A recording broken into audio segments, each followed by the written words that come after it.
emmerder les non-vaccinés, ça vous l'avez dit. Oui, mais je l'ai dit de manière entre guillemets affectueuse parce qu'on m'a dit. D'accord. Non, C'est affectueux d'emmerder les gens, d'accord. non, Si vous le prenez quand vous le prenez comme une insulte, oui. Non. Énormément de gens ont voté hier, notamment, on n'attendait plus, mais Xavier Dupont-de-Ligonnès a voté.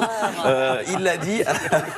Je pense non seulement qu'elle le peut, mais elle le doit pour l'avenir de la France et le bonheur des Français. Je pense qu'elle s'est hissée au premier tour d'une façon indiscutable à la tête de l'opposition à Macron. Et là, il y a Denain pour voir les conséquences de 5 ans de sa politique, puisque Denain est une des villes les plus pauvres de France.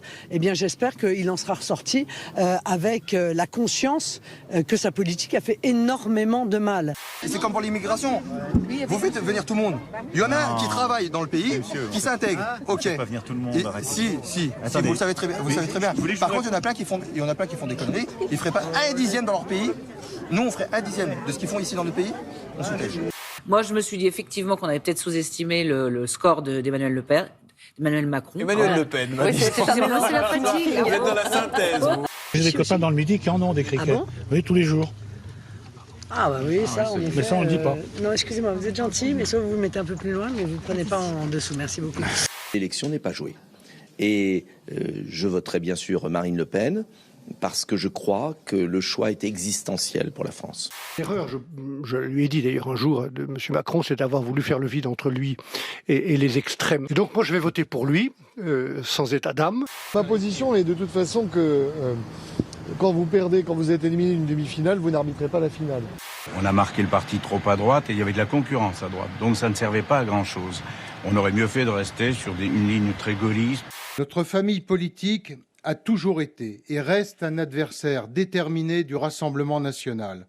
Aucune voix ne peut se porter sur Marine Le Pen. Ces 7 millions de remboursements manquent pour boucler le budget de la campagne. Les Républicains ne peuvent pas faire face à ces dépenses. Je suis endetté personnellement à hauteur de 5 millions d'euros. Déjà, je ne vais pas pleurer pour une candidate qui a proposé de revenir sur le droit du sol. Il paraît qu'elle a 10 millions d'euros de patrimoine, donc ça lui laisse une réserve pour payer les 5 millions qui lui manquent. C'est violent ce que vous dites là. Ouais, je sais. Quand même. Bah écoutez, qu'elle se débrouille, moi je ne vais pas pleurer pour ça. C'est pour cela que je lance ce matin un appel national aux dons.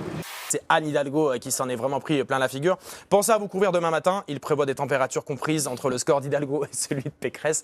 Donc des températures très basses, vous l'avez compris. Hidalgo à 1,90%, c'est le prix de l'essence. Vous avez tué LR au passage? J'ai envie de vous dire que LR s'est tué tout seul. Et d'ailleurs, regardez, ça ne vaut pas que pour les Républicains. On a une lourde ardoise, un lourd déficit dans la campagne, plus de 5 millions d'euros, et en particulier, immédiatement, 2 millions d'euros à trouver sous 5 semaines. C'est pour ça que, dès hier soir, avec Yannick Jadot, nous avons lancé cet appel « soutenirlécologie.fr ». C'est évidemment Jadot qui s'est planté, mais c'est aussi la direction du parti. Les responsabilités sont largement partagées, avec vraiment une erreur de choix politique massive. Quand vous n'allez plus être président, votre privilège c'est quoi? C'est continuer à gagner 14 000 euros. Vous le faites sauter? Je le fais sauter avec la réforme des retraites, tout à fait. J'ai pris l'engagement. Ah, mais je vous le promets, les yeux dans les yeux. Il fallait voter Jean-Luc Mélenchon, c'était le vote utile. Mais j'ai voté Jean-Luc Mélenchon. Vous avez voté Jean-Luc Mélenchon? J'ai voté Jean-Luc Mélenchon, on a été justement... Mais pas Yannick Jadot. Parce que... Pourquoi? Mais parce que... Non, j'ai voté Jean-Luc Mélenchon, mais comme je me suis jamais cachée, moi, de ça. Je vais vous donner une citation d'un cacique de LR. Cette citation que je ne connaissais pas, c'est « Chien qui vous caresse vous donne des puces ». Imaginez, ça veut dire que si Nicolas Sarkozy est trop gentil avec Emmanuel Macron, ça pourrait pas être terrible pour lui.